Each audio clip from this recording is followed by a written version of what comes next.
Mai whamawina report se tangata nuu initia. Ta ua ele le tio whawamaloa New Zealand o le neimata upuna tula I mai se tasio a fiafi. A o tau mawhai le wa a fia e anga ile no whangalo o whamautu wai I au kilani sisifo po West Auckland I le tau sanga utuana iatu. Na fofonga I lomo o le whamsinonga le mata upu mai whaapea. O le mai ai o vasenga sia maafine ni whaatino le taulanga I au kilani. Na ianga I loa I lungo le pasi e malanga atu molo na fale. Whaamatala e na o ia lava le pasi se sa iai I lunga o le pasi. Ma o lea na amata I loa o na futaletala no atu le o molia ia teia. Mana ta ue le tamaita ia unga wa amata na ese o na whaalongona. Ta luai wa tawau ina sosopo whaamtalanga le nei ali I ave pasi. Na tamu whai lea maafine alu ese mai le pasi ina watu. Ai ta au fia le li o katek. Na ia loka ai le whaitoto o le pasi.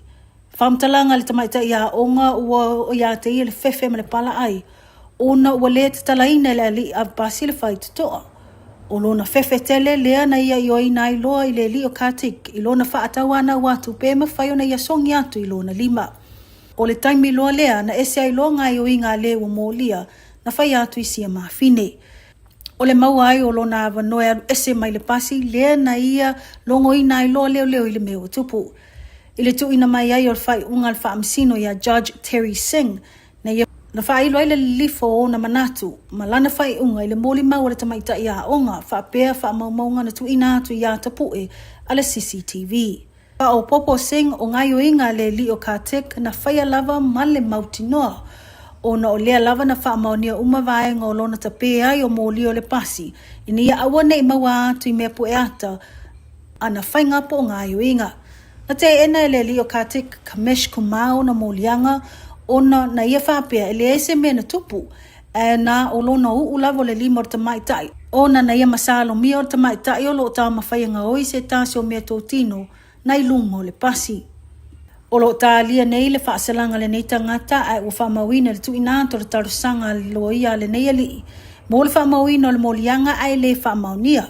O no ni a fianga e o iai lea tangata no uito tono New Zealand. O le masina fo o le ato e whaatino ai tau lumango le nei whaamsinonga e loa ai po o le ato ina mai se whaasalanga le whaamsino po le a whaia le mata upo le tarusanga watu watu le loia a Katek Kamesh Kumar. O taavilingo sa vini malolosi o le au maia ni ti munga mamafa I vaengo South Island I se taimi o le ne yaso. E o atu le fase lau milimita le mamafa o le swavai e ono pa u inisio I tu o le motu. I whamtalanga me le leti o whaavamaloa New Zealand po le RNZ.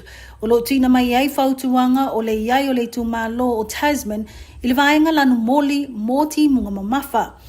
O mātu I sisifo Motueka, o Pula, Westland, Fiordland, mamatu o Doubtful Sound. E o atu I lungo le fase lau milimita le mamafa o swava I timu e ono pa ui tu malo o Tasman. Mai whamawina e ono atu lava I le lua se fulu anga I le tolu se fulu milimita e pa ui le itu la. O Pula ma Westland o loo whetaua ina le ono atu le lua se lau ma le tolu se lau milimita le swava I timu e pa u. Mai ono pāpā whaititili ma emo malo si le wila. Ta ua le vaenga o le va ai tau I le o mai ai o nei wha amaumaunga mtu lango timu ngamafa o lona winga o le ate le avanoe si ai le tai. Ma le tatafe tele o vaitafe, ma e ono va aia fo I le aafia ai o le tele o whaitu ini lo longa mani ele solo. Ma o lava I tūlanga o le mawhai e ona toi wheoa I tā vale. Watu ina mai fo I whautuanga o timunga mamafa mo whaitu o Richmond ma Bryant Rangers, Grey District, Canterbury ma Otago Headwaters. Ua whautua ina fo I le toa tele matangi malolosi o na moli mawina le aafia ai o le tu o South Island I le anga I atu le aswaraile ma le aso to nai. Iniso tala o le whai unga le vai aso nei o le ama waila avanoa le mamalu lau tele o le atu nui to tono New Zealand e whailoa e atu ai inisio sui o tamata alo le moana Pasifika. O le nei whailoa inga o mwhaiona tu whātasia le Eveni Pacific I le lanto whale o loa I le 1 John Galter Drive, Auckland Airport Shopping Centre. O le nei whailoa inga o le a whaataunu uina le aswaraile a sovalo me mai le tu lai lua I le auli anga I atu I le toi se 5 minute I le tu lai tolu. O se avanoa le leilea mo le au lango o wo me masani e awai whaatasi e whailoa I tamawhana wala atu nuu ma le Pasifika O lo ta alo ile nei au taito se 15 o le moana Pasifika. Mai Samoa le amatango le nei masina na vala au lia wha apito ai le komisina maolunga o New Zealand i totono Samoa e le matanga luenga o le wha amsinonga ma le whaafoe no tūlanga tau wha amsinonga po le Ministry of Justice, Administration and Courts. I le wha alawi loa ina loa ia o le tusi ta iala le wha amsinonga wha aitu malo po le District Court Bench Book. O se tusi ta iala e lima ta ita ina ai le wha atautai o wha maumaunga ma le wha o ngai no tu la fono Samoa i to tonu o potu wha amsino wha itu malo. O le nei tusi sa mawhai no tu wha sia ta wala mai le fisoswani a le New Zealand's Pacific Justice Sector Program wha atautaia e le New Zealand Institute for Judicial Studies. Si tasi o nanga lo fisoswani tele i sui o wha amsinonga ma lo ia o lo ia antunu o le Pasifika se 15 i tū taua o onga mālanga ua. Na ua ia tuai le whaamsino sili ma sui o le whaamsinonga maulunga i le nei whaatasinga tāua. O nisi nā reporting mo whaina tū whaatasia e lau Radio Samoa mo lau whaafunga anga, whaafitai whaafunga mai, tō whaasifua. Tasi lima i watolu amo. Radio Samoa.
pelea o elea wa manao iai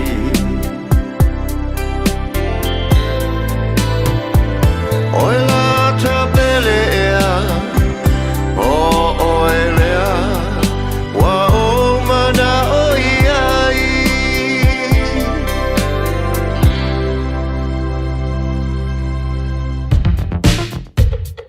All I hear is Radio Samoa, Radio Samoa, Radio Samoa.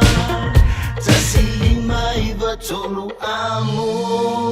Radio Samoa. Kasilima Ivokuru Amo.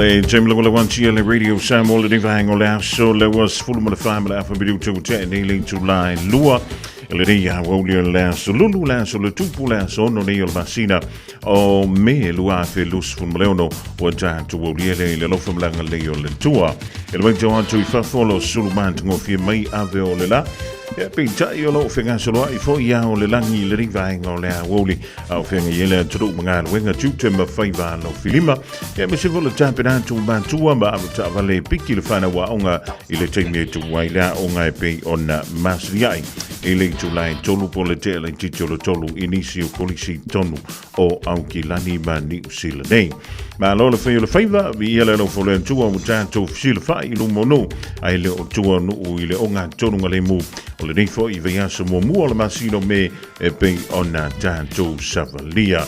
E momona moli le fa ma mo le fa tai le sunga le wa o le fionga le tu langi an taito e pe o le yele to ma tanga mai le town le la si uli me fo stimulate ma wantu le wata to ma tai le rivaing o la woli e le polo kalambe o la woli ba fonga mo si uli foi e le tu lai fa e le afia finei.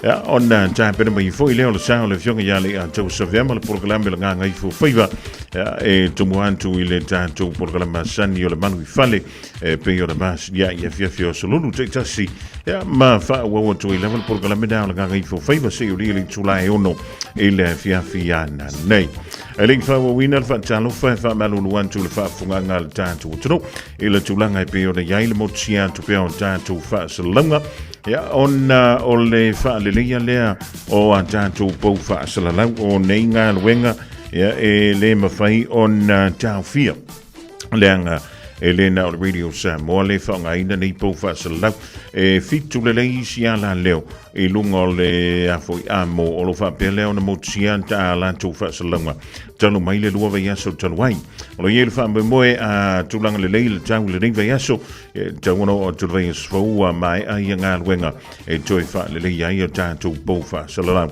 o whaisilo tau sanga o whapea leo na whaonga ina matautu e nai le mano le turu e tutonu o au kilani ma whafuatu o le tulanga la nai pe o na mutsi ai lau le tio whalongolongo ma le mawhai ona e whalongolongo mei tono lau le tio lau ta vale ona o ngā ruenga i olo wha le i ole pou peita whaaputai o lea e mawhai ona e mai moma e whaafunga mai I lunga o le YouTube po o lunga wha o le tātou Facebook po o lunga o lau TuneIn app i le radiosamoa.co.nz o nala vai e le vaenga na mawhai ona e whaafunga mai tu sape te le mana o I teata o na mawhai ona e whaalongolongo mai e le leo whaonga leo le TuneIn app ona e whaafongala I le tātou wala leo mwhai ona whaola I lau speaker Bluetooth I nai whale mai lau telefoni po le te opo le lau whanongolongo foi o lau ta vale au mafuanga le rau e leo mwhai e o nao la antu le tātou le teo le mwhai ona e whanongolongo mai lo monta po lo lawa o sai mai koi kiki a umaka ko ngarwe on tue foi le mea pe ona masan fa wala tanto fa talo fa le divango la woli au na pa ia len tua holo tau suina li puvai ola e so se fanta fa tau la vai tono New Zealand tu ma malo le talo malo foi le ono sa ya elegan te leo pa anga masani le tantu wala leo tamba tina ma tua tu me la vole buli panga mai le tau se ya uli le po ya o ma fai ona tantu ma tai le diva ngola ulia ma lo le ono sa o a mai o lua o a mai o tau ya ele mo se fa malo stino le diva ngola woli yo e fai fa ma tu ye le fana ya o le me fai ma bang ko mai le ko inga ma do ma ko le a kap wa ya ai le va pe o ro ke mi manga mi el pe pi sita fo kwa li ya ya le fa solo tu le malo solo o lo fi tai tunga wal se ilga manuia ya mo na yu tan tu wa hinga le ngata New Zealand o Australia ma le tele on tu la la ya mi sheila wa tu ai tau molele e o tātou ainga I Samoa, malo la wala malo losi, malo foi. Le longo tinga I le niwai tau ole tau sanga, ea? O le tātou o inisio tātou matau pua on sila fia le turu upe a talimai. Ea, I le tātou whantunga leo le minoi mai. Ba aia o inge ke wai koe mo inkasia, ea lai fo kāle rima.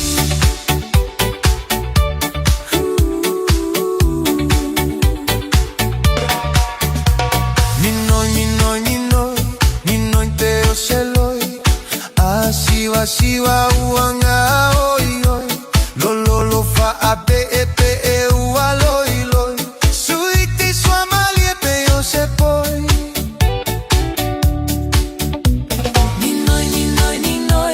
Ninoi pe yo se loi siwa uanga oi oi lo fa ape e ua loi loi suiti sua mali e pe yo se poi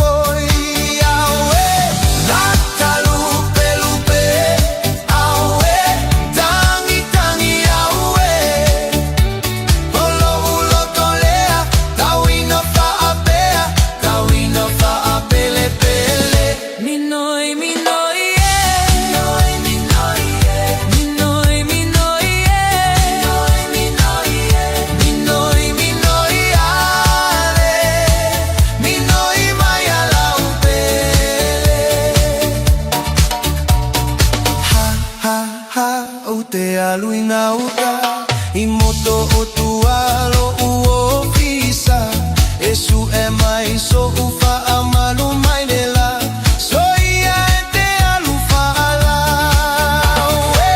natalu pelupe awe tangi awe olo tolea tawina fa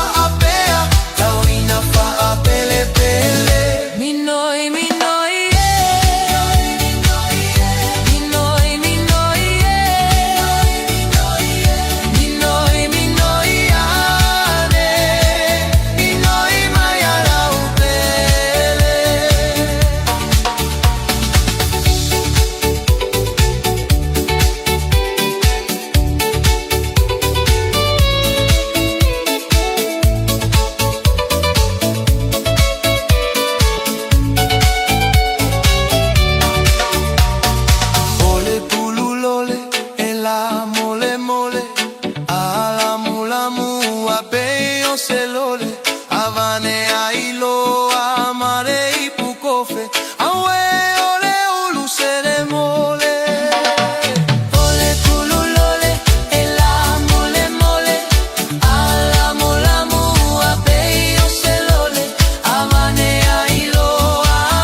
Whaafianga o le riva hengo lea woli whaamingo yeilo wa so lulu la tau o lewa whaatasimela sunga ia Victor o le tautoma la umdanga le Tire World and Auto Limited ia wale whaalaulo ino la na tautua ia ma le la tau o nanga foi i le reia so lulu talo wha Victor malon ngā lui.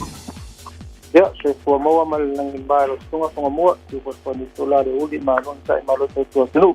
Ia, sa moro tapu inga mali mo ta malawa ni tula ia. Ko pera we mahuta mai lungo ta vale ma na mo kinga renga ia pe pere mo lo sa ma lo na tau ia te to ia oi ia o a fali vai so mo mo ma sino mele Victor o mai le tanto tua o mai le au nanga le ring vai ngola o limana ia si la lesa ia ele a sa tele mo manto nei manuka ia nga ka ve kusara tu mo da de ala e to de ko de malus Manda ia Paolo ia so a ia lai ni ma rusi bolla sampai mo ia kasi ofisi ma to ni tura le le sui po ta vale ia foi inisi ngai foi semalanga for the weekend ia o que lavo fianga ia ko mo sia ki po rosa por mananga no mau ko le po rosa vale ia ko ngai se swau ia so kim ko le pengyo morita le alo malanga yang au modi lo kim ya punsa ka wala wala ya le so kumai ya ki ma to ba se ki ma vanga le sa vale ana sa le ton ile sa to nanga ti po lo sa ki le ma to line pa tin la tin na ya ma to ya ne are ti si ma ko ke mingi ya ko mo nga kolosika mai le si ku wa kaunga kangkang se si diva ko ngoro kang ya ore ko ko i mai ore aki ore de pai pure yo ia ai singa fish ya yo para vale tu ya sai ya me ta mafa ya wa ko ere va enga for tura de audi ya ai singa fish ma teni ta ma te para enga ya ton ko ta ke shopi ya malo tu ere va pe ngo ga ku ka usa mo ese da va para ku ko ma senga ye mixa ka si ko ore ku mo ko sa ti ta fong ia le mano foi o favor Messi na wa mo sina fa singa mano siri Victor wal to ino tanto tru o yeni tanto fa do fa wa wol diva yaso mo le vai sfo ya tai ya fong mo no ma sa sina ma to confessini ya su sene to se ata to sa ma to pamu diva tasi to luta la su bima o le mako tisore to luta la su bima ko sene ya scano eto ka check o le ka check ya point na ma to fa do mo po uso sene to sa inga to ko le ma to si tanga va ela ya se fe pas ya mana uto ka vale e un ngalo sa fa mo no me to pe 5 sa mo sa dia wala se si ko ida te man malo ia ma to ko sini con che si penso che sia lo su di sala e va sene ton la to pambu ia fa le ta vale ma to fa dia e kasi de mo to sta ma ki road ya me tau di pe to no fa e fa mana va ya ma to te pare wo o service service e fina ma te ka vale e fa modify e la o wili pa te ma di fa mo lunga pu pa snoko o fax o fe low spring ma ta skoka ya mal ma to scan le ka wa ni si dia ma la e nga o li pio ya la i tina ma to ya se ta ko ta te ko ma fa sa pe ma ke wa suma ya le fa linga ta spesso ile go su paseni sa wa mission ta to company i lunga ta to fa pen fa lunga ta to do samo to no dava ta to fissa ya ma to go su paseni ya tenga di pero ta varia ma to ma ta pode ma to ta vale ya ma to ta vale fa ta u se ta vale na ma to ta vale po ta vale tuai na te car SUV minivan ta te ki aku umana teu ki po ma ta ko wili le po venture Hilux Nissan pa uala po ma tu iai snoko po pa ya uma fina lisi fa ma la ta po wili pero que tienen el más ta vale so ingo ta vale tuai pa ti so ta vale po ola va meses mo oi o le sene todo más señor ten este para eso ta vale más ta vale a fe que la mana o ta vale mo ya mate e ma ko ka vale o ka sa o me fa sa ta vale po va mai va te que la ka vale mo na ko ke mingai ya ta vale me ya so te le por na ko ka po ni so era 86 va que su was 6 speed menu até a causa sa ka vale menu de que so kana o me de aso será fa su de aso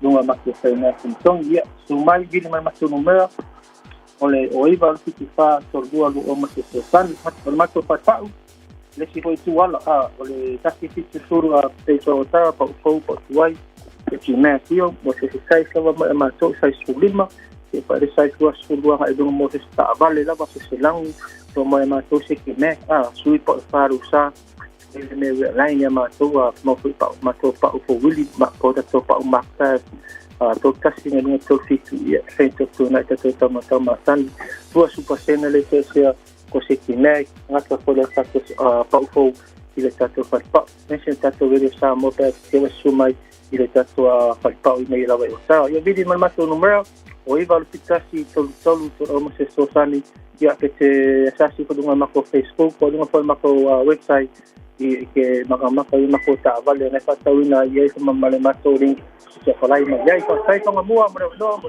ko ko mai leta mo ia pa ko ia so for mai maruia le sunga ia Victor Velavo ia ma funga tabul boli down le tutua ma undanga ale Tire World and Auto Limited iona la lai luanai o Tara i le divang ona woli wa foi le utuina le o lo sa le kantoile o le siaki no le warren of fitness o le afu tulanga tau pa ta vale i le siona la Michelle Pamping singing ai pa welka ul pensing ya antoi la marka ko fam kisinga wa alwa tula iti lunga ile i lunga kirfo awala vai fu ngal tantu tru le ring tawol tu sanga ya fa malo tu ya rinda ma lopa mus pa be voia i set tanga mo mala inga fiwa mosa male ainga ida i o Tara Selina Siosi male ainga alwan tu waile ya tot seve va be voia tu bali i fritten le mafuto mai le ring ola wo le tantu tu ayo e wa falik tu line lo wa tanga e ngai e fa tale le taimi tu waina o ngale fa na le ya le tu ane na wa tu waina ile la tu ka paka fu le yo e vengo fiene tu mai le ta vali a kolosi fu ile awala o le dai te ya ile de ya wo sa ualu atu ile fale o umale ya uga fai si vevela fai si asa sa ufia ai fia inu i se fai na utago atu ile ato na ole pau opa ufai suiti sua malie sa ofia ai wale ai se mea oyai opa ufai paula vale mea watotoe ona o mata pogia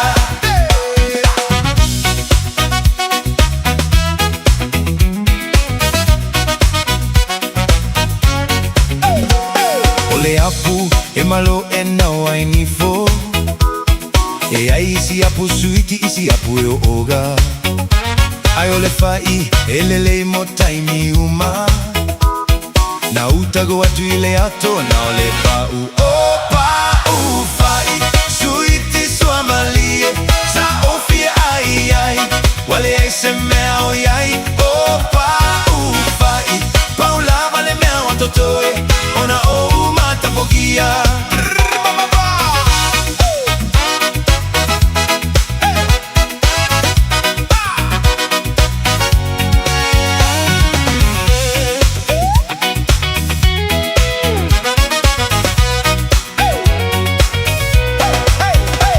se chips pisu po e mau ai calores ona mea ai e fala po ai ue ai ole fai e mau ai carbohydrates na utago atu ile ato na ole pau opa ufai sui sua malie sa ofia ai wale ai se mea oyai opa ufai paula vale mea watotore ona o mata pogia opa ufai sui sua malie sa ofia ai wale ai se mea oyai opa ufai paula vale mea watotore ona o mata pogia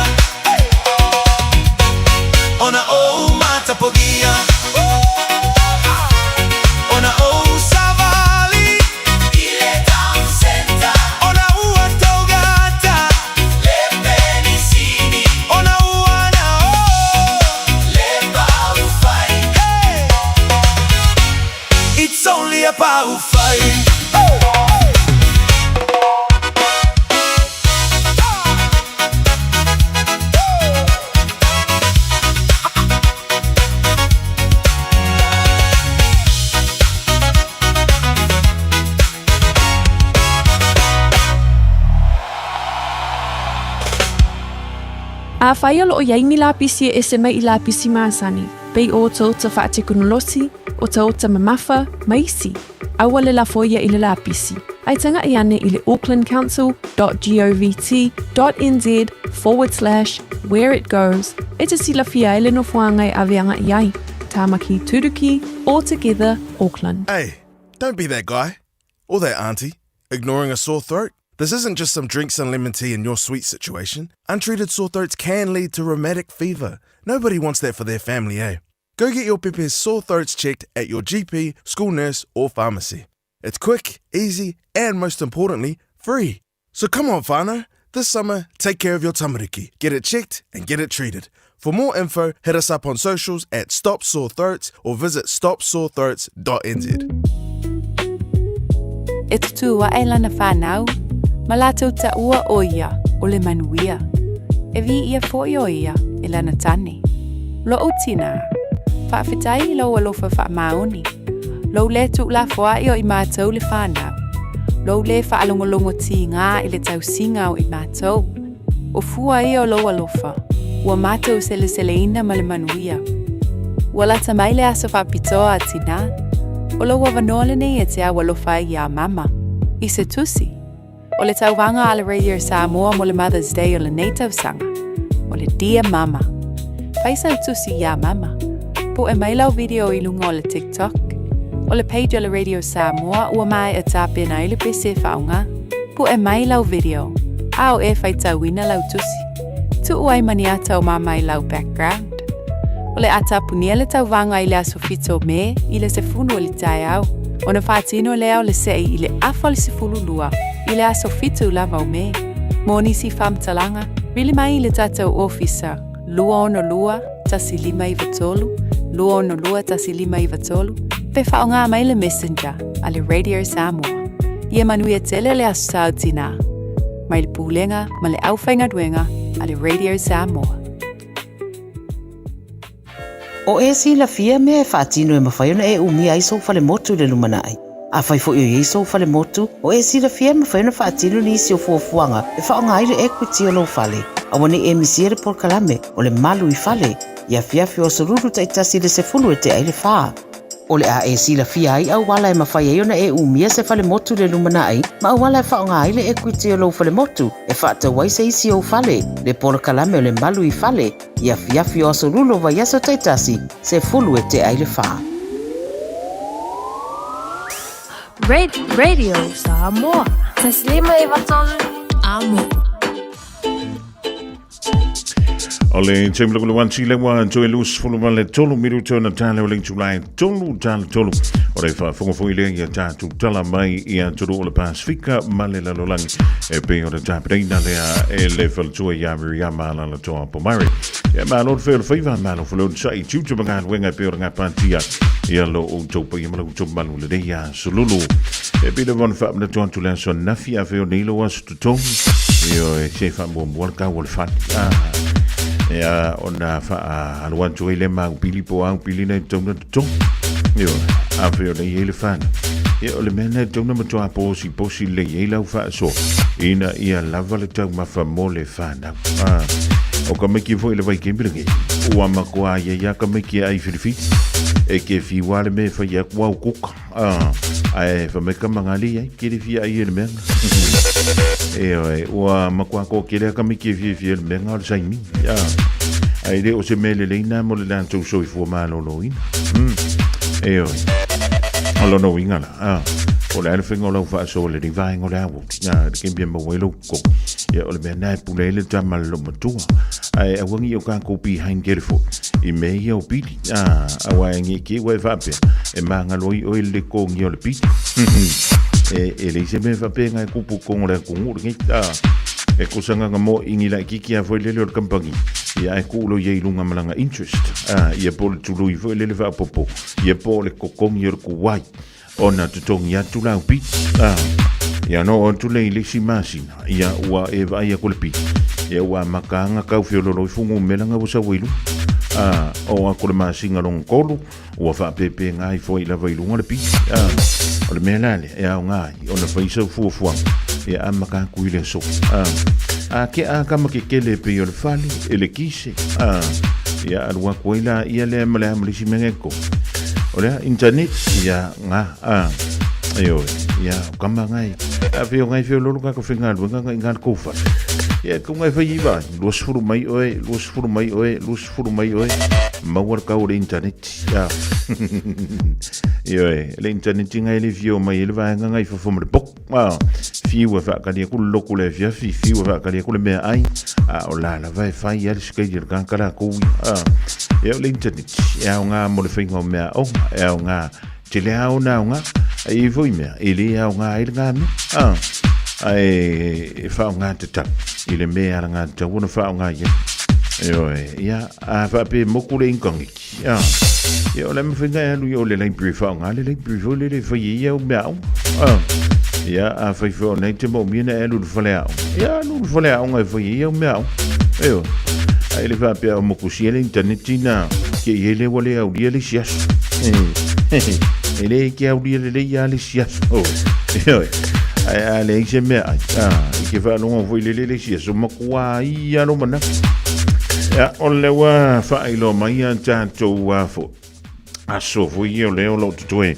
o mo me o ping singi makiso ma ping singi va le pe no fa ilo mai le ele matanga le wenga pi sinisia la mnuia ma nga wenga ile so ole sana se mva to ile amanto mai ele tanto fitunga o plasia to le fast full fitu aso ia ka ko kiso mai le limas fulum ma le luaso le sa wa ile na va so watu ana yantu o le peni sini o le we nei le fast full ma le vaso mai le limas full ma le luaso mai le va so na te nei ia ma ka ko ping singi va le la le wa fia limas full ma le valuaso palasia tu le lima limaso e pe ona fa ilo mai le ile so o le feo lolo anta to ping singi le lungo le lawil ele e o le foi feo lolo anta to ping singi ma markiso o le o lo ilunga o nga sami ile terminei le o lo anga mai mo ni usila nei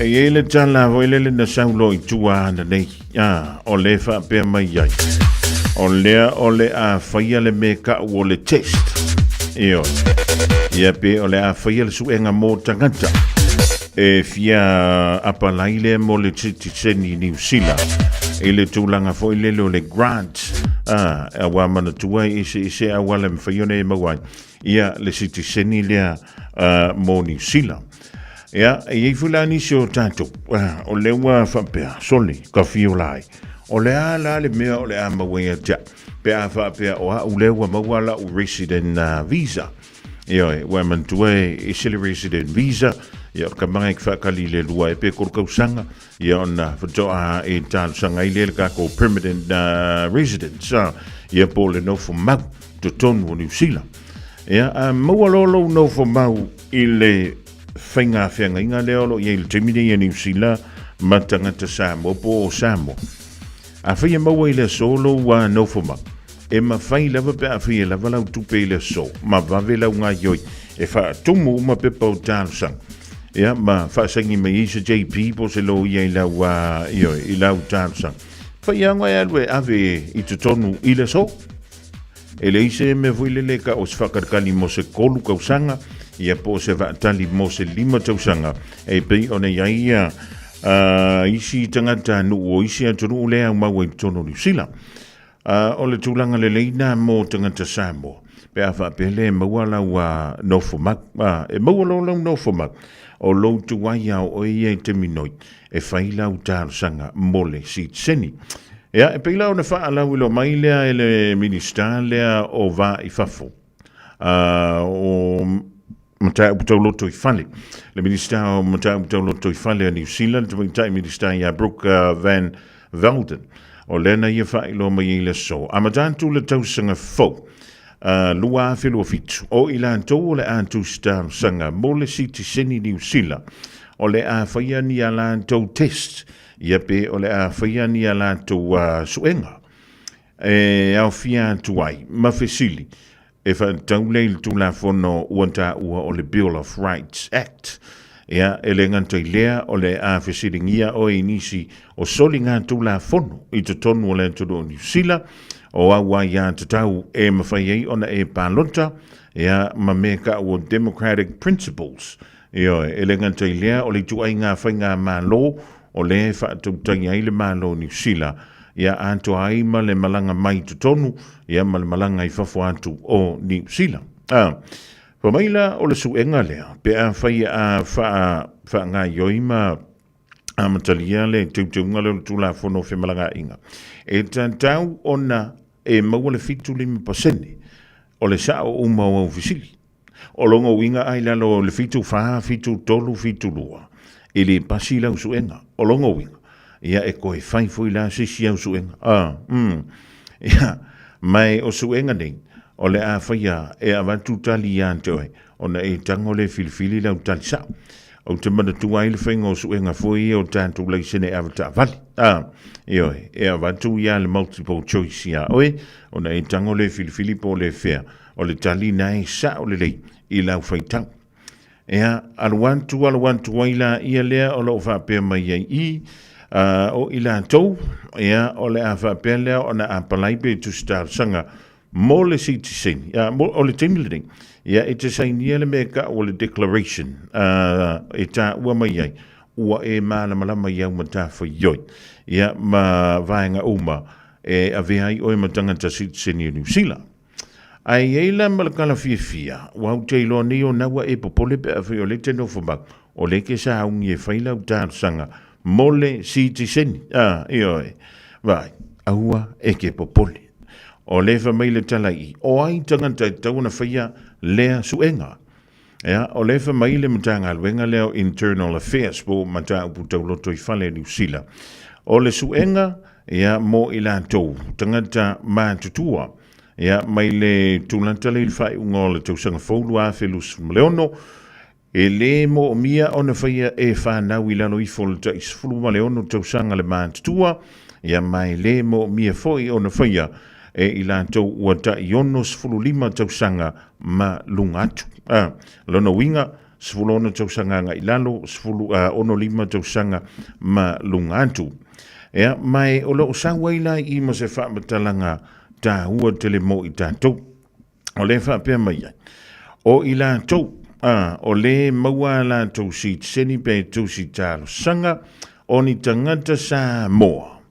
E le mo o mia o na whaia ia le suenga. Eoi, o le whai mai o ka kouia tangata sa moa. E le mo o mia o na whaia sau suenga. Ia kango le kaupopo I lalo ka vale o lo whak. Ngang ka vale ngeia I le awot. Eoi, ina ua whai mai le ka la mingiska. O le la amatan whai tātou siaki po tātou test.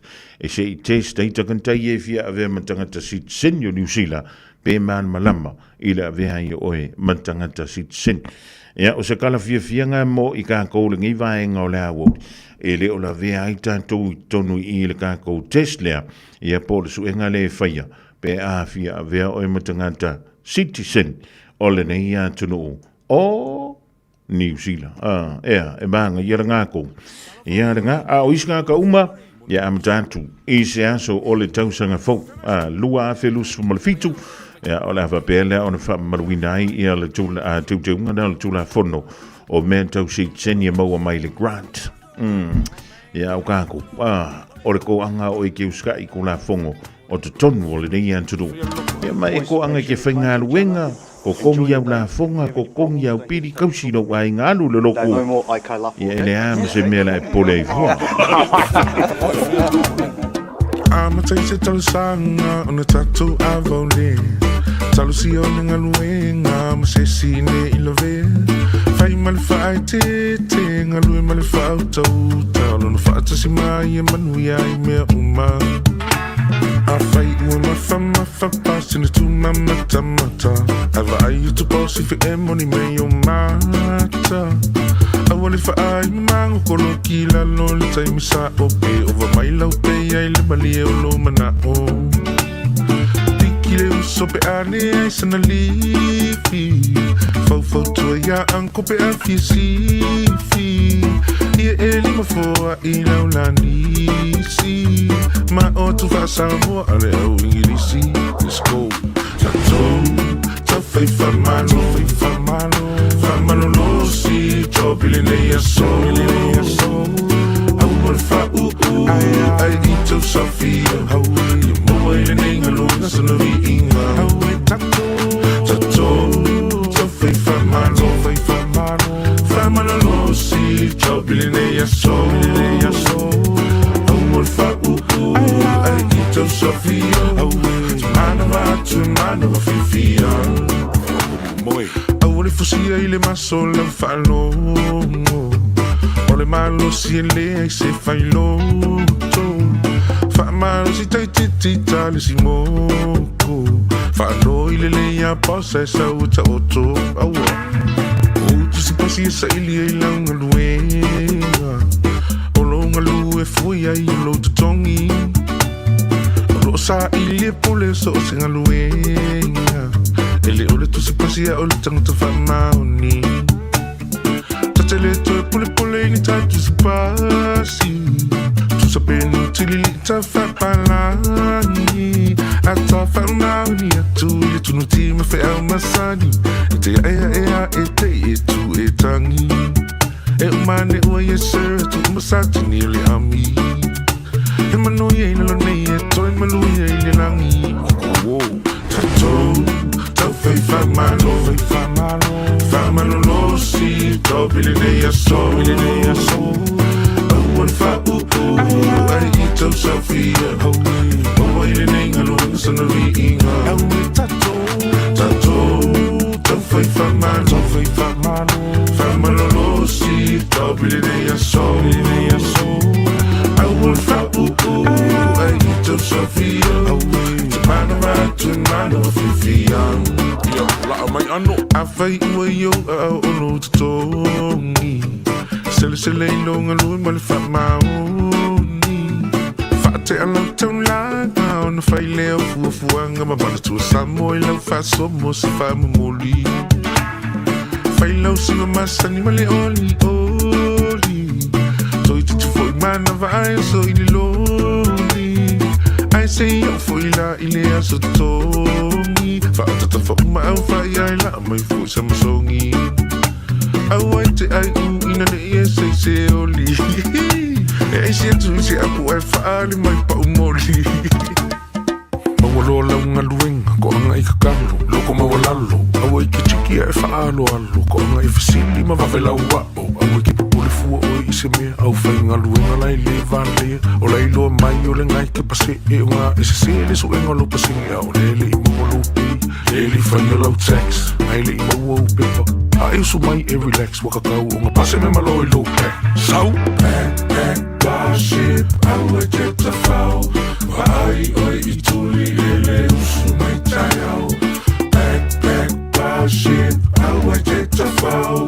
Vai oi I tuli le usu mai tai au. Mai akile ni eskali e kau I skivi o I falangi. Musika se kamali I le so I fefiloi. Ka me kisasi o kilangi. E tatou, tau fai famalo losi, tau pili nei aso. Au an fa ai I tau safia. Maua ile nei ngalunga sana vi inga. Tau fai tatou, tau fai famalo losi, tau pili nei aso. Au an fa ai I tau safia. Mana wa fifia. Afa aita o e seisi. Ia e ono sa I teisi. O ala lilo tama wala lo. Malu I fale, malu fafo. Au whainga luenga whea lo fani. Mata utile naka mupani. E amu ile na pule siri. Ele so ona fire seisi. Se amu ile na pule siri. Ele te tai fika e seisi. A lewa enjoy on no mala for me to turn the tale o le tulai tolu fa vivianga mai avani o toloa le divang o la woli ina wa tantu tulanta fo le timi tu waila o nga le fana e la tu le le timi a widan tu tantu talama le Pasifika male la lola mo wa o sa se o tatala tala le leo na motu o le pawa e mala malama pongai olo uingo fa apealo na mafuanga atonu e fai malu io se tasi ile nei o langa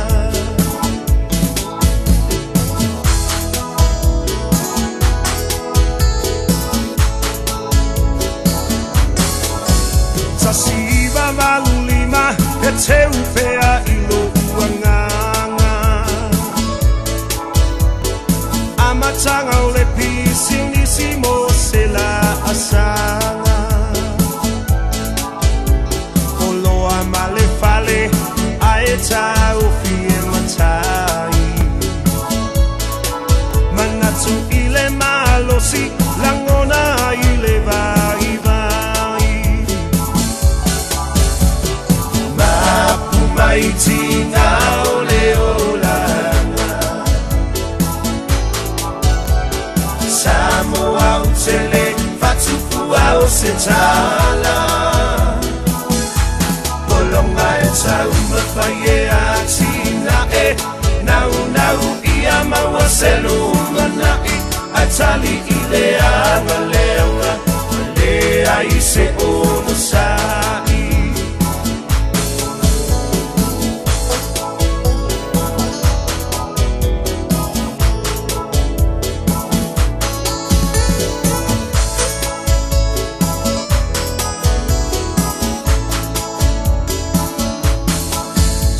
o mai tau sanga fea ngai pea mawhainga tā No no fo I mano no uta Wa pei I tau se pango tā Talafe avea I solo molia I le tula fono Fai mai e tafi e se ita o whanue umi e sa o loto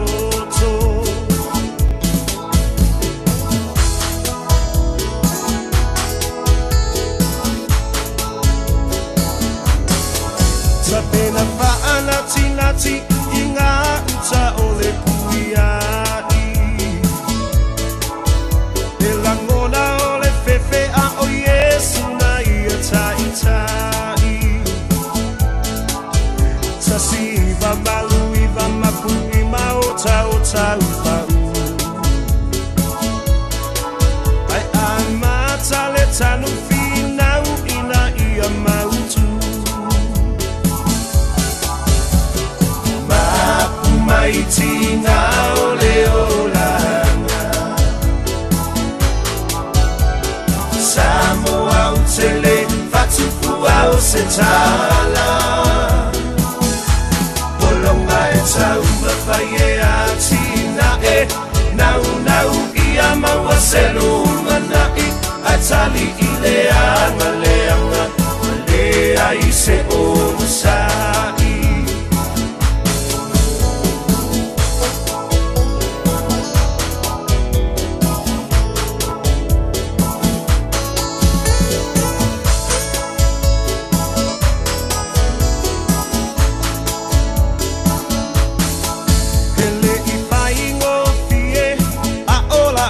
tu ole mai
tala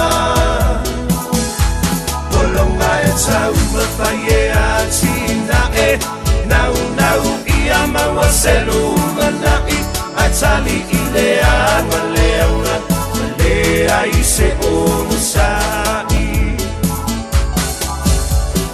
Mapu mai tina o le olanga Samoa utele fatupua o se tala Polonga e tau mawhai e atina e Nau nau ia maua selu manai A tali i le anwa leanga Ma lea i se o musai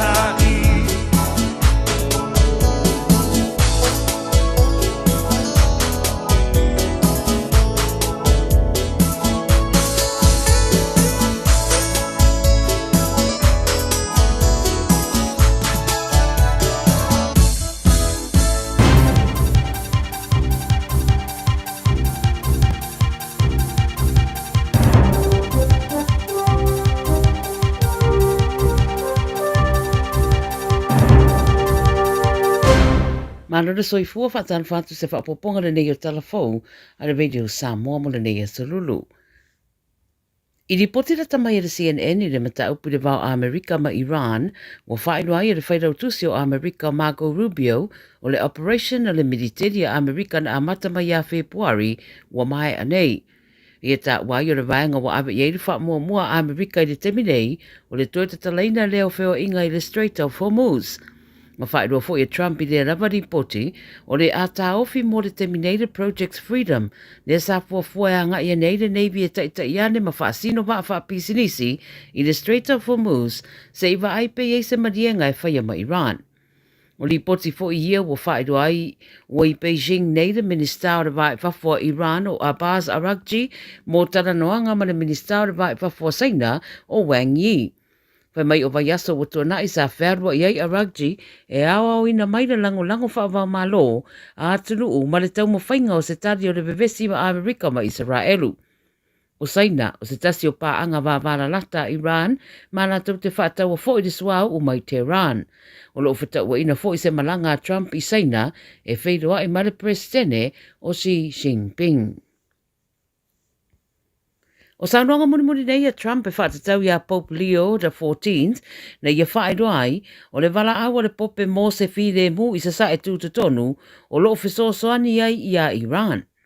Pa mai Trump e ono fiatara noa pope Leo e le lei mo Iran le iei o salato wa o penga niukilia mana te manatu e le o se mea le lei lea. I le tari ane a Pope Leo e peona whaeroa e le 9 News mua ta wai o le Ekalesia Katoliko wa loa tausanga o te e atu i so se a upenga niukilia a o lana ia misiona na wala winai o ia o le fautua mo le fide mu e o ngatasi malana misiona wha apatele. Pai mai le pope a whai e iei seisi e whai tio o na orona fola o le tara le lei tu iai le mea moni. O whaamtaranga Trump o whaia o sauni atu le whairau tusi o le atinu o Marco Rubio o se katoliko foi e whairoa i maripope i le vai aso nei. Wa whaamaunia leo Australia, le Australian Federal Police, o nisi o sui o le kulupu i eiso o tanga i le ISIS, leo le ato e foi mai i le atinu o le apo e ina e leo pe atau no mai. O saunoanga le Minister of Home Affairs Tony Burke i Canberra o whaeroa i rea tūranga ma tā uai o le kulupu leo o fuafua malanga mai mai suria i Ausitaria e iai suio i rātou ia le apu e ina mamoria pe atu vai mai. Na ia tā ua o le afua lava i wha maumaunga na au ina le au sue o sidia nei mara se furu tausanga o whaiara lātou ngā nuenga. O lea kulupu e au fieta mai tai matamaiti, ma watalton wina le ato e fo i mai i whai ngā malanga e whataunu mai i sini ma melepone a matatu de aso a tai au. Whai mai o tamaiti o lo au fia mai le au malanga, le au fia i porkalame wha community, ma porkalame wha tatau i sa wanga. O wha marino fo e le minister e se fesosoani e tu wina le malo ia i lato wia. O i lato wia na lato whiri a wai i se wha lapa putonga wha tupu wha lawe ma tu ina ia lato whanau i tūlanga e whainga tā o na wha matala. I le Pasifika mo whairoa le whainga maloa New Caledonia i li pote le Radio New Zealand mo lātou tau fia i le te mine i wheso ta inga umatau whiwhata wa inga ma le atunu o Vanuatu. Ina uatari maloa Vanuatu le vaenga a le FLNKS i Port Vila. O le vaenga o le Kanak and Socialist National Liberation Front ma lātou te langolangoina le tuto tasio New Caledonia. O lo tani malo Vanuatu i ni talanoanga i lalo le autu o le Voice 2030 e ilo aini a wanoa malolosi mo wheso ta inga tau whiwhata wa inga ma le territory of Arani o New Caledonia. Pei taila ua le fia i le whainga malo a New Caledonia i a Vanuatu ona o le wheso ta i fua ma le vaenga le FLNKS ma ua whale au ngai nai loa mga luenga umai le vao tunu e lua.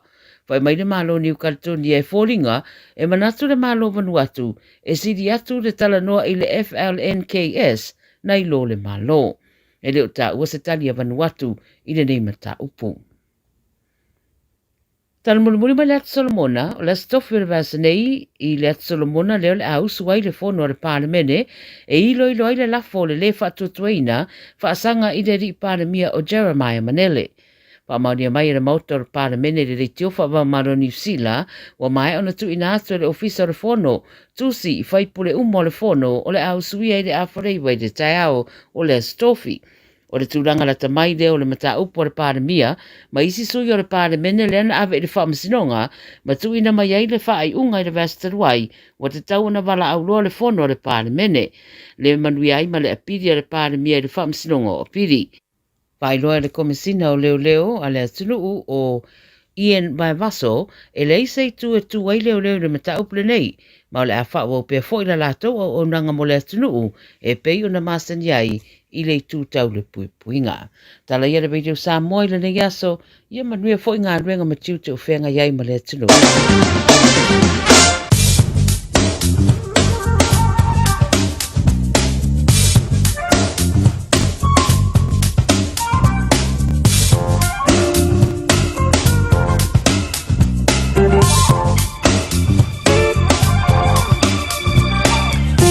Le dau e whawhunga i seo to tonga nau tātou tala mai le Pasifika ma le lalangi le rivaenga o le awoli e pe ora whunga da tumatāpere na le whaitua i a Miriam la toa pomari ala peo nei to whawhunga i le tulai wha i le awhiawhinei. E mulu tabidei wha tala vantu i matua e mala whana wa onga lau tu wa onga i le rei awoli tala vata mai tua mai o toa mai i a le a onga e a whiwhui i tele i alu le a onga o le ale mea walinga e le a onga e a o e ngase i e pole da foi wa e whantanga mai le nei a solulu. E le nei wha maule fuspa tono le ta vale tonu le inga sui o fua onga whaisau mea ai whaisi dao koma e ona wha awa wailea o awa mea onga. Sosoani whailiku ka le fiafia nei. Malawanti a yoni tu vai mi wa mosa pe foi tuli patea. Am teile mau tu mai le nei a wole le banganei le tātou tala o le tau. Mo le somla so anta mo au kilani va before i ma Samoa. Le sofa me ia awoa e ona ina yuanga e mantelele le tu i mantu o le Harbour Bridge. So viliangi mai le sole mai le tu i mantu i sasai. O le mawhanawhana e lusfu maltasi tikeri. O le malu i le po anani se fulu lima tikeri e ngoto le la i le 2 minute te ai le afo le lima i le fiafiana nei. O le vainga mo le aso a taiao e o sone le la i le whamiru te ai le fitu i le taiao o mea a waoa ma o le antolu va vasalo ai wanga so vili angi mai lea i le tu i mantu i sasai.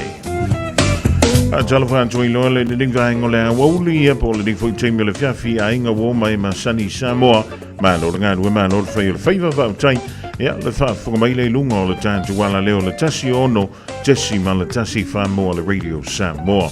O winga o le tau, o se vaenga futai inga o se vilima munga o lo ta auto pe saute masasae o Samoa mai au mai au matimu e a fia ile anto i nisi o taini. O lo iai a fautuanga mo timunga mamafa fa malo spiale a mo laufanua uma o Samoa o fautuanga mo lo longa lo fa malo si pea mo vai tafe mano fanga maula lalo e a fia ngo fie.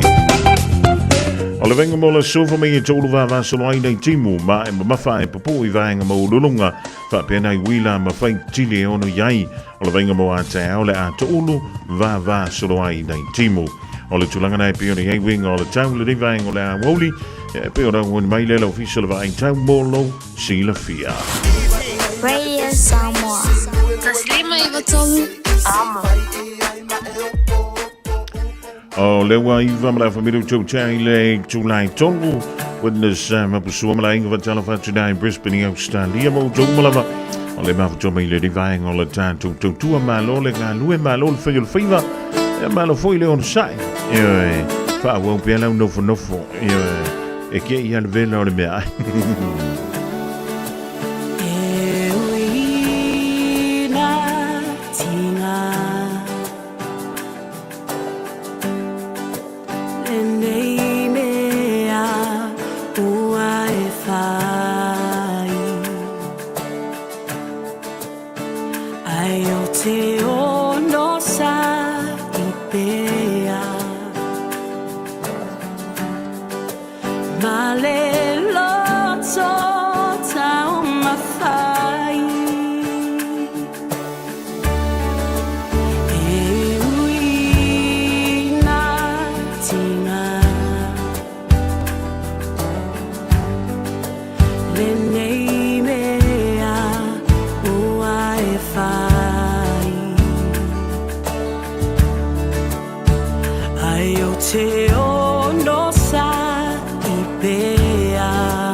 E si whunga mali o le tia maa e le toilangi de mai leo lātou whātunga ia so tuanai.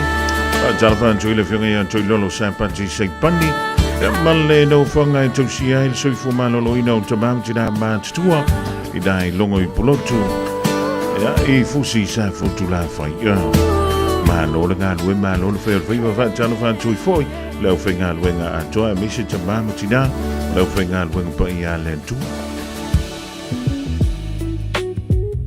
E tutua e lana whanau, ma lātou ta ua o ia o le manuia. E vi ia fōi o ia e lana tane. Lo o tina, whaafetai lau alofa whaamaoni.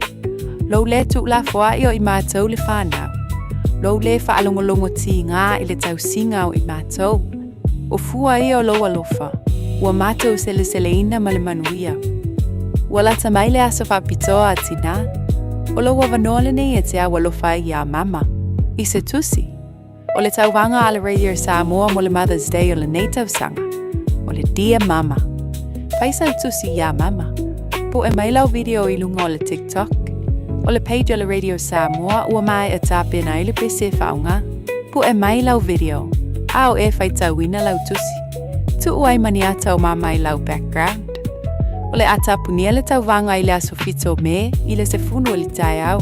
O na whaatino leo le sei I le afa le sefulu lua I le asofito lava o me.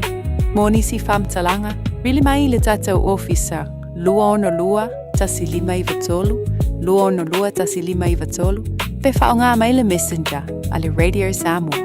Ia manuia tele le asau tina. Mai le pūlenga, ma le awhainga duenga, a le Radio Samoa.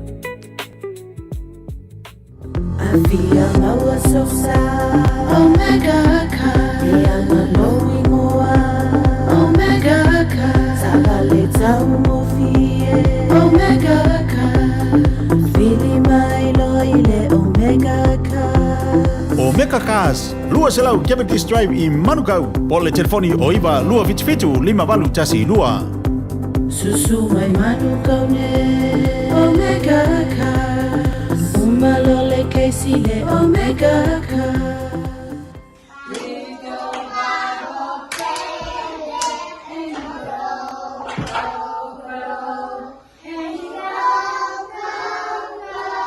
Sa ili sea o ngā amata e talawhea ngai mo lau whānau witi. Ai maise I taimita o ngata o le soifuanga. O le St. Andrew's Christian Preschool e le aise tutongi. I oe e le aise tutongi. Mo whānau ma le lua I le 5 tausanga.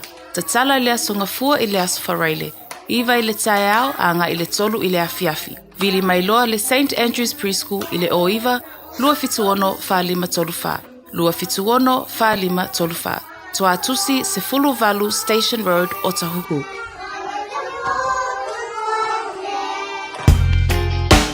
Radio Samoa Tasilima I vatolu Radio Samoa Tasilima I vatolu Amo Ole taimila ko se antia sfulma de balu miru to tene le tulai tolu a felo to ma to talo fa malo so fu to e fa talo fa tuai e ma to ma fa na wa ngale da to wa ngole de ya solulu va ya no la to fu spa tonu o ta to ta vale fa mo vole ta to ma tua e po o lo sunga le avita vale le le to miti tonu le ainga su lo fu a onga fa so me ai fa si da komba ya fa ya me onga so so ni to ainga e vacuum le fale a pesanu le fale ia ngau le tanga mea fufulu ipu ma keu le la pisia e wol fa pa la pisila no lo mo e be kango foi le mbongo ia ka forngo fo o le menai o tu mo monga mai sumu a nganga fi foi la ia le su e po inga faia le lopo sei ku nga faia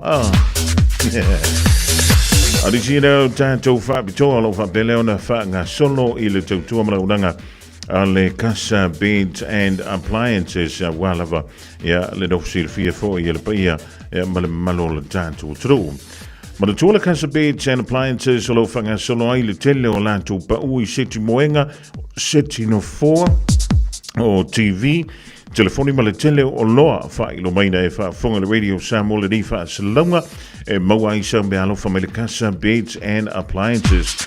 A whion e lo i dai le wha fitu wha Great South Road o Tahu e po le tolu fitu iwa Great North Road i Henderson. Malau ye le ovalu se lau lua lima wha vanu. Ovalu se lau lua lima wha vanu. O mile lua mo o Tahuhu. E po le tasi mo Henderson. Now le fisa le Radio Samoa. Ia le ioi walau ye le tātu no Marina. Ia e te mawai nisi wha matalanga.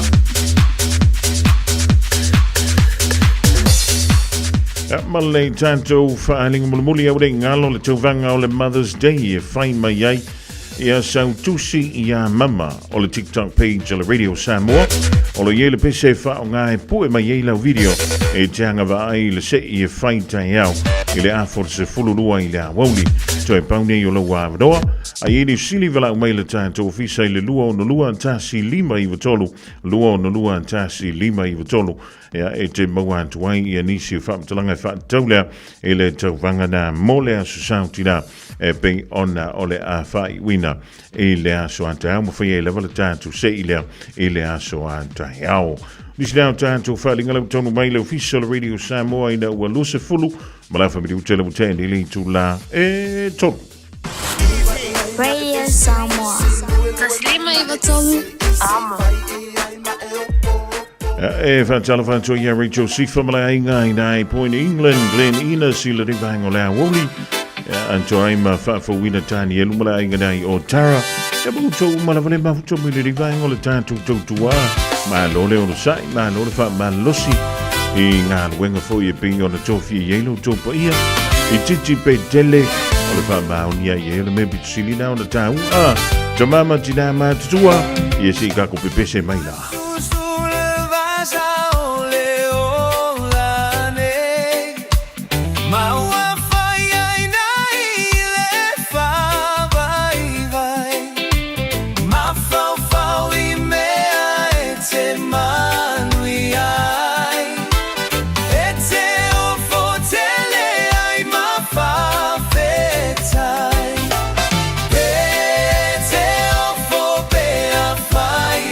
So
This is 684 originated. Jason. Se fai lau lue, fai lau lue, fai lau lue, fai lau lue, se fai lau lue, fai lau lue, fai lau lue, fai lau lue, papa pasa lue, mama pasa lue, pepe pasa lue, mami pasa lue. Fai mai e me ia kui I, ai mi ngoi mai I o. O le sie kuso le mai o le sie asu le suo, fai ngau siva, fai asi masau ai le lilia. Se ele mapeva ai fai mai ele ila sale ku. Siva se e afu mafulu. Siva se ia o le fale ke kango aku ilo kango fu. Fai lau lue, lue se lima mafola le au siu. Lue se e kapa aku ile I ofi wale kwe mu e sale sila. Kalengi nga eke nga ya e mimika. Polisi mafaa mama, faa susuru kwe faa I ila a fai wakangu. Kwe eli mai ilunga e kwe fufulu. Se sai maloka mau ngei meangi wa kwe mamulu. Se lue fai lau lue sunga sale ma. Lue fai lau lue sole oile nga. Ase lue fai lau lue sunga sale ma. Lue fai lau lue sole oile nga. Se fai lau lue, fai lau lue, fai lau lue, fai lau lue. Se fai lau lue, fai lau lue, fai lau lue, fai lau lue. Papa pasa lue, mama pasa lue, pepe pasa lue, mami pasa lue. Baby balo lue mami ngawe au le lei. Ke leo fui I le kalaku sunga awa le te ei. Sawe lue mai I. Ma ai kei woso le kamama ave le kenge skula ki. Seki ale lue mai le mea. Oka lo uulu peka wawi ngava lea. Chiki on the floor e a wao le vavea. Lango kenge mai le moku so le oka se la bea. Lue mai lau kingo ma e lalo ya. Ku mai lau lima se yau kango akwe milo ma. Wangau le happy lau ke pa a seki ya. A fai wa opa ya I'm sorry sunga lue ma. Lue fai lau lue sunga sale ma. Lue fai lau lue sole oile nga. A se lue fai lau lue sunga sale ma. Lue fai lau lue sole oile nga. Se fai lau lue, fai lau lue, fai lau lue, fai lau lue. Se fai lau lue, fai lau lue, fai lau lue, fai lau lue. Papa pasa lue, mama pasa lue, pepe pasa lue, mami pasa lue. Se fai lau lue, fai lau lue, fai lau lue, fai lau lue. Se fai lau lue, fai lau lue, fai lau lue, fai lau lue. Papa pasa lue, mama pasa lue, pepe pasa lue, mami pasa lue. Lue fai lau lue sunga sale ma. Lue fai lau lue sole oile nga. Ase lue fai lau lue sunga sale ma. Lue fai lau lue sole oile nga. Hey! We the best music! DJ King T! Shake it, go! Lue, lue, lue, lue, lue, lue, lue. Lue, lue, lue, lue, lue, lue, lue. Lue, lue, lue, lue, lue, lue, lue. Siva. Lue, lue, lue, lue, lue, lue, lue. Like that. Lue, lue, lue, lue, lue, lue. Like that. Lue, lue, lue, lue, lue, lue. Like that. Do it like that. Lue, lue, lue, lue, lue, lue, lue. Like that. Lue, lue, lue, lue, lue, lue.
amor, eso siempre regresa. Todo manifiesta, vamos de fiesta. Traine America, Louis Papea. Traine Samoa, Louis Papea. Traine Maitonga, Louis Papea. Shake that body, my Louis Papea. Traine Upolu, Louis Papea. Traine Savai, Louis Papea. Traine Maipango, Louis Papea. Traine America, get low Papea.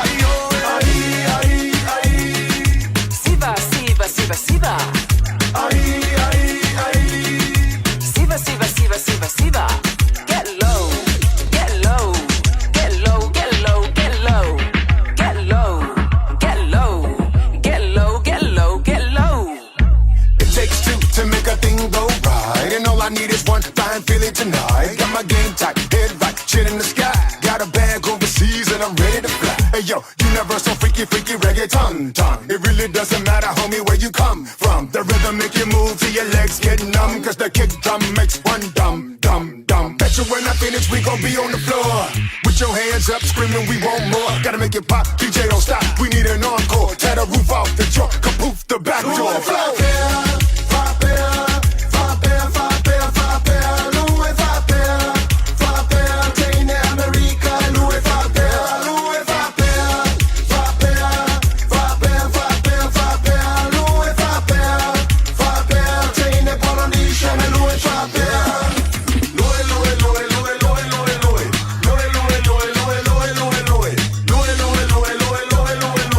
Siva, siva, siva.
tautua ia oe isi o nu'u a ole manu lelea se ia fe mai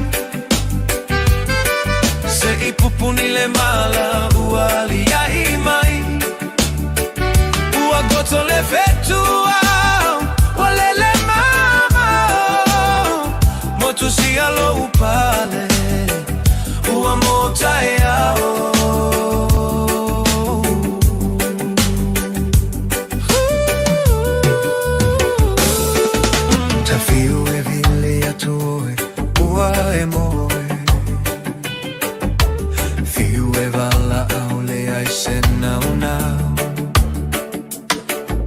o silo uloto a popo le pei amore mana tua mai ita la upele fa amore mole Manuela Malanga Pakitauli ia me umoro tule mai rete mi tono tato malo Malanga le rochi ia asesina a tātou atunu mai whafo e ala iam pasa ma ai konsula ia whape malanga mai a tātou malo mai Amerika Samoa ia ma le tele lava o tō whinga whauvo e le tātou malo sa tā pena iai whamuenga nei aso anisum tau po te fia i lo pea le whataua le tātou malo le so na pasi alo iai whauaunga se tasio por kalame e a fia ele mtanga luenga tupe o le tātou system le nei o le TIMS e o le tātou system le nei ua whamani ai le tele o tupe sa le mawhai o nao ina le tātou office o tiute a ua whamau whailonga ina le tāua o tupe te tāua nao ina e le mtanga luenga o la fonga e ala le whaasa o sao ina Ia ma le tūlanga le wha maoninga o tupe e te tau o na totongi mai e le au whai bisinisi mo la fonga le malo.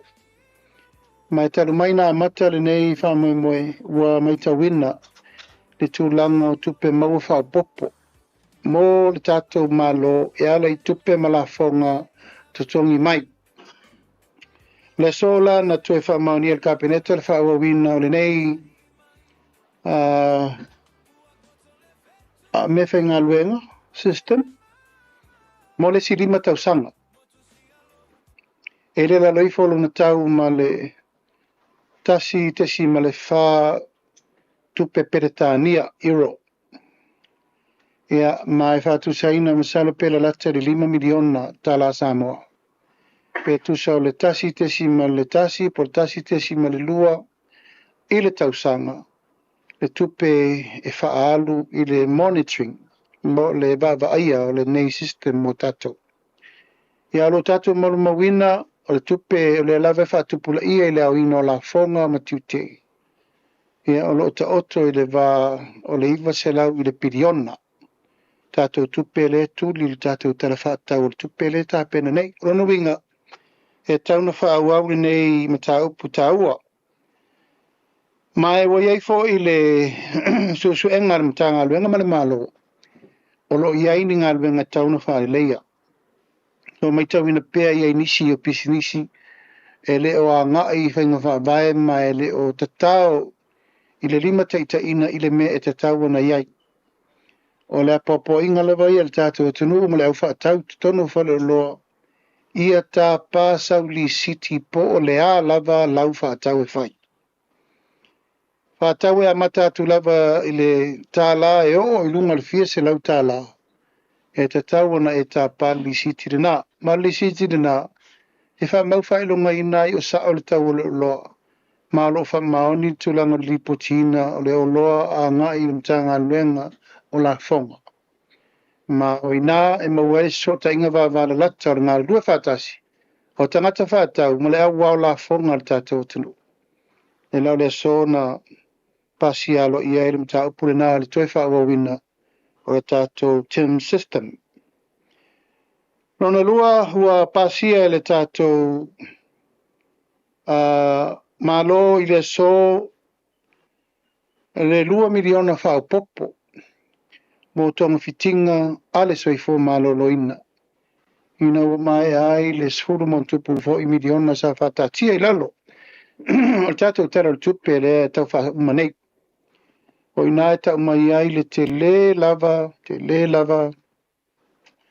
O le tūlanga o le tātou tupe whaalu.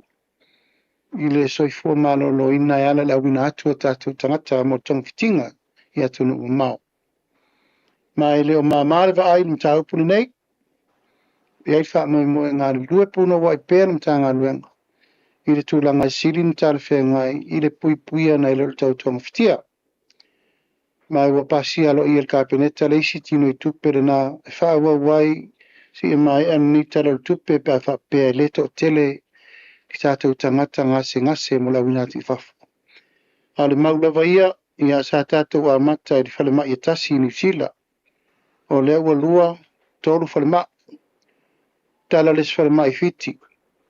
Tala whale mai intia. Wata tala fo I lesi whale mai luai whale mai intia. A mo I lesi whale mai saina. Olona wi. Whatupula ia pēr tu langa ia mo le whamoe moe. A le ngai ngoinga o ngai o iailim ta ngā luenga. Tala mai le nei walu masina. Tala ntula I mai tonu tātou whainga malo. Tau pule nisi o swinga tele. E ala I tūlanga o le. A mainga o tātou fō mai o masini fau sio nisi o whale mai fau. Mō le tonga fitia o tātou tangata I nei. E lava ua vai ua I tangata o le mwhaina ave a ua mai fō mai tonga fiti tangata I nei. O tonga fō I le fatu, puta, ate, fatungao, me uma, le tātou te muri mawina le teimini le tātou tano. O le so foi na te pasia I le pepa lo ia I le tūlanga o le whalau loa. O le tātou soifua malo loina e ale le tūlanga o le Awareness Foundation. Ua tatau o na te wha malo sia le tūlanga lea. o le puipuinga ina ia tina e whātasi le tunu e ala le puipuinga o me uma. Mai suka, mai fatu, toto mawalunga, me uma lava, ua to e fatu la i maltu la fono nei sa whai matu. E anga i ele tunu e tulanga masani e ngā rui whātasi umal pule mamaru ari i whai pule. Pule no o matina, ma sui tina, ia maritato malo. Pui uma tulanga i a warwhala i titino le tato ngase wha matoto. Ia tainani le to tele i lato wa fia tulanga wha mai. O leo o matuate le tele ai le tato tulanga la matia. I ngata i leo tato walum whanau. Ia o lo taum whai pele a wala puipuinga au mua lato soifua. I to tonu o le whasoloina o le tau eweina. O le tau si o le soifua malolo ina i mai pāleni. Me ai e tupu altina soifua malolo ina le leik. Ia e awane i te whatupula ia ai whaama i le pipisi le o tātou muni maugina le temi nei wa whai lava si o ngonga mo si o tātou tunu. Le so sa whelo i atuai i le au malanga mai tutuila. Le extra o la tau nei o lo o fito i tonu ma le puipuinga o le telecommunication i tutuila ma manua. Mai pean si fia le sa au malanga i tutuila le te mil tau sangal nei so ba valalata ma le fionga le liko vana. E whaatala noa le awala so ani mai eitu tuila ma manua mo sa moa e ana i tato cables. Telecommunication cables. Ina ua whato ai mai se tasio company te reo le rarolangi tonu Ameriko kuko cable. Ma le sa bala uma irko vana e te tau na whailo ai ma lima whatasi sa moa na neim tau. Le lawa i lungo ne o penga te whailangi, ma o penga te whamatalanga.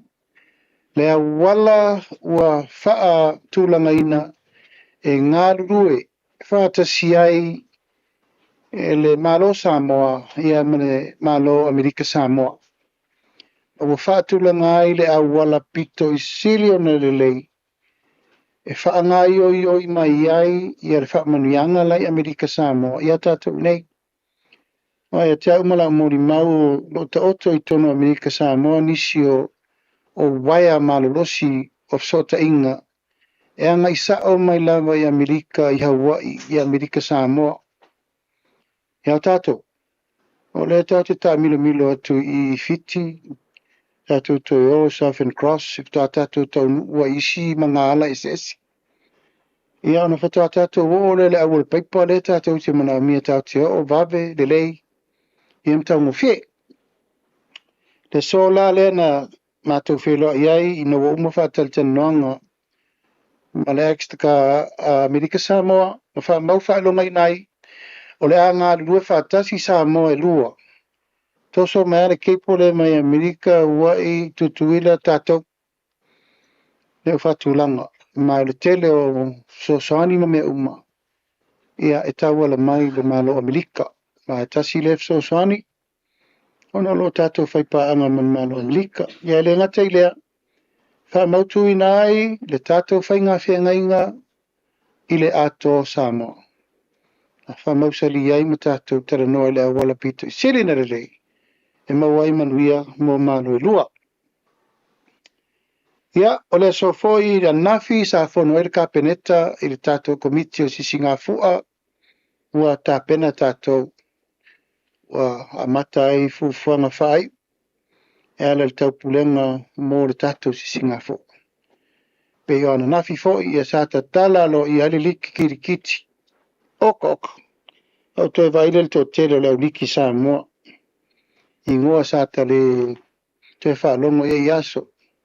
O le leona pae le la au mi whanani mo le pula ti finga ia paula tele male ano noi tanifo le vao wa nifo ia teino leia male tele au tama ma au tina ma la ngona le nganga whanga tia ina wa ava iatu to fa i mele tatu talonga lea ia o te usu mai ai tale me lo unofo mai e tau tu mo male ta alo kirkiti pananki ia fa stai fo wa mo so tanga le Tau te oa e haor ki kiti pālangi. Ia e wana i tia ia le tātou tālonga. Tā ua ia le tātou wa aile mesa ola mai o tātou mātua. I le tūlanga ia o me ese ma tūlanga o tālonga mwhaanga tama whapenei. Ia whaftai le li wa mata. Al tātou porkalame e whai lava si mawha la o tātou porkalame. Tele a mata tātou porkalame les whareile. Les whareile sa wawali umai au ta alo o le tātou tisinga fua. E luas furu mon tupu ia tālonga ese. E whai ele teimi o tātou toru aso lea. Whai asi te leo o tātou porkalame. Ma u whai longa ina. E a mata la tu savari wha lauloa misi sherifu o le tālonga i les whareile. Stona i tālolo, mo le talaino le whalfono, ma le maoto le sasanga, aso sa tātou pespesenga, ma le loto le sisinga fua, ia asonga fua, aso rua, aso rurulo. Ia whasolo lo le tātou porkalame, tātou sisinga fua.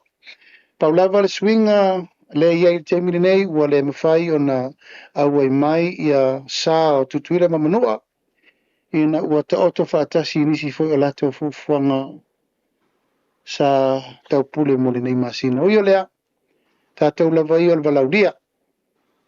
A whai tau wane ai le lei, a whai fo i le ai, ia le umal whai aso le ri. Ia e whamoe moe lava le tūlanga o le tātou sisinga fua. Ia o leu fituna ia i tātou o lava tātou fautasi a wanoa. Ia o mena le la whasolo. Ia o le so fo i sa whiritanga ngai nisi o wanoa te iao, te iulu o le whainga malo, tono mtanga luenga te tasi. Ia sui fo i o mtanga luenga te tasi. Whaururunga, ma sui whaururunga. O lo o whansoro lava i whiringa o lo o mai ei o tātou whaiunga, o lo o mai o tātou komisio la whainga luenga malo.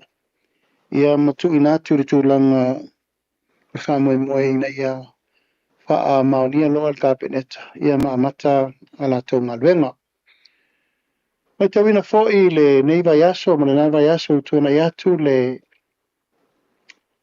a whea pea o le au whainga luenga le malo, malanga le maliuma le oti. O lo whai lava si pe msalo pe to lua, to tolu, to wha.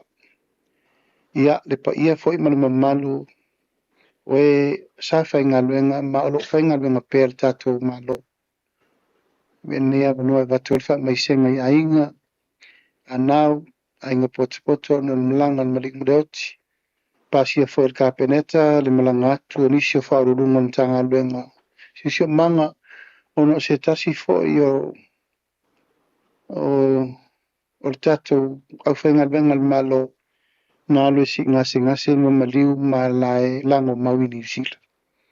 Pasia kāpeneta i le so, ia tau lava na manaia na lato foi tau tua le tunu le ala i nei whamu ngoma.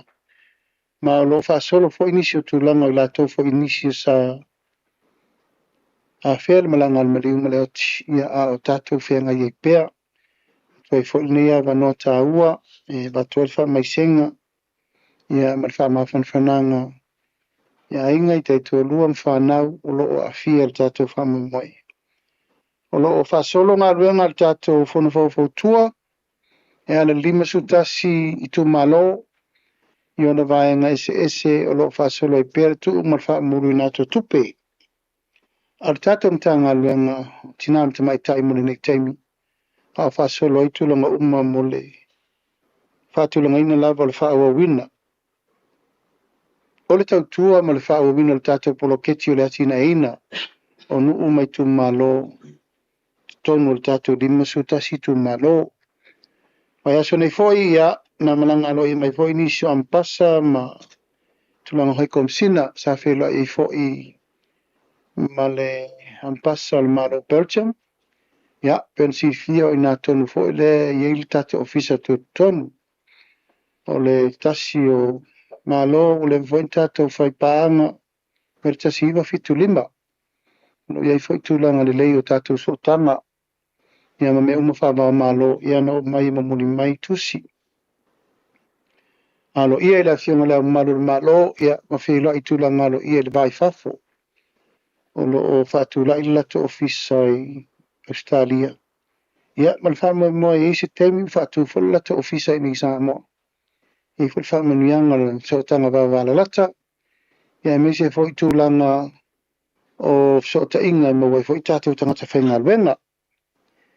Ia, e pēa pauna nei mata upu o manatu e whalau lomo ni teimi. E tasi si whala velawe tau tā vale na lipoti mai e te au pōna pō o se loli ni la vea i tiavi. Ia o se au mo vau tu lo lava mai vau vai whale a lili lipoti rina o lo tu ina mai e le tanga luenga le leo. Ia o lo i fwoi nisi o tino mari liu o lo tā lia le taimile nei le tō tonga whapitoa. Ino nisi fwoi sa fia i whaulai whafosei. Ia ma fia i whala velawe le malo fia o lo whatali e tonga fitinga fo mai. Ia matolanga o whapena wale tātou whame moe. Ia alea te lenga sa molo manuia me umari tātou whainga malo. Whasolo petu langa masani mai lea song fua tau le sparele. Ia mali tātou asoruru le nei. Ia whaftai tu e fia mali tātou o tu sitala e whaot tātou programe. Ia talatu le wanoa o iei sisi e tā mua.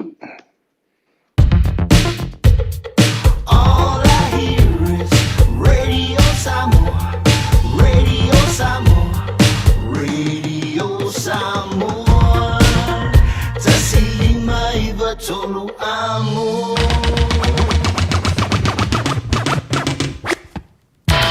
O le whawawina o le whaatalanonga le whiunga le lipa le bia o le tātou turu i Samoa ma le wasinga o tūstala o lo e mawelunga o le Facebook le tātou malo i Samoa.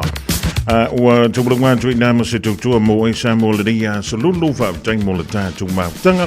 Ya maila wolia na leila si uli me fo le divaenga o le aso a whaiwe i se ngada o le tauta mali e le tātou maftanga e poto le tautai e le taimi sasi e ladwa ai teitai atu le tualo tau soi fua ma le bānta wola i le nā fo i aso fo wante au tātou toi whilo i foi i lunga o pēu mga lunga luna eo ta pēra mai le sa o le whionga ia le a tau savea ma le pola kalame le nganga i fo whaiva se i ulia i a leitu lai ono i le a fiafi nei marugi te le la singa o toima whainga malolonga i le poana nei.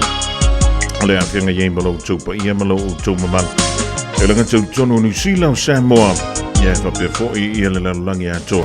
So sa turu. O lo e maua mai le tātou tautua. Manuia le fiafi soifua.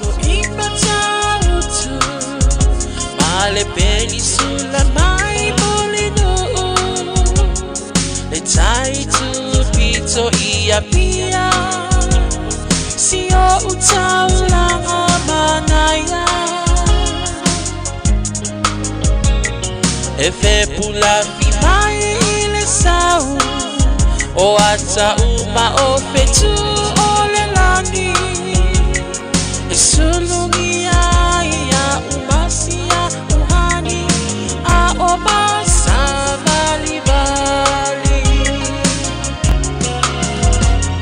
Le masina se i esu solo Ia Samoa lo uatulu Se i fai mafia fianga Ie mama atene matama Olo sisi vai mapepese Matata gato tulele A umae mane ilano ole niu Na o umasi a upele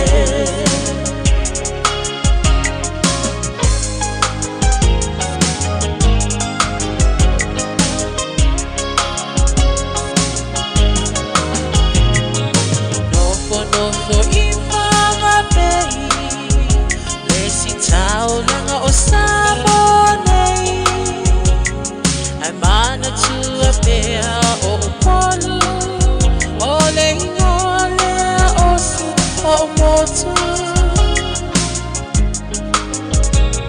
Ele mawhai hanga o nangalo Le tape mali o mai singano O nofo ai tine matama Yung alona a wala lau papa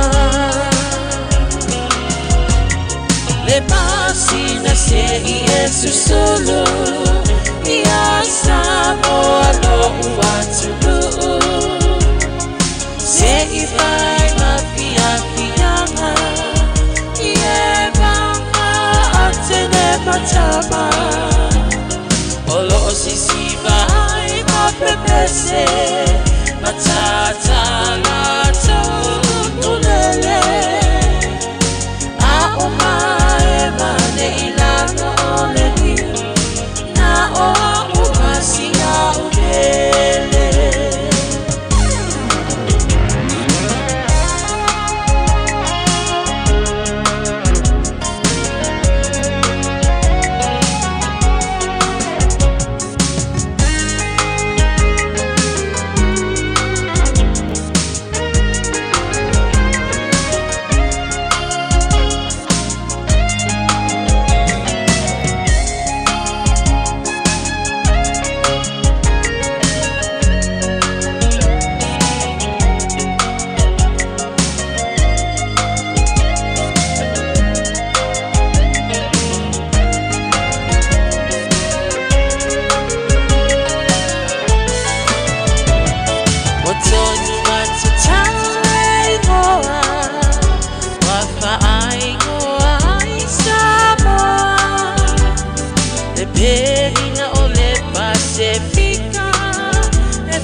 Wafa abe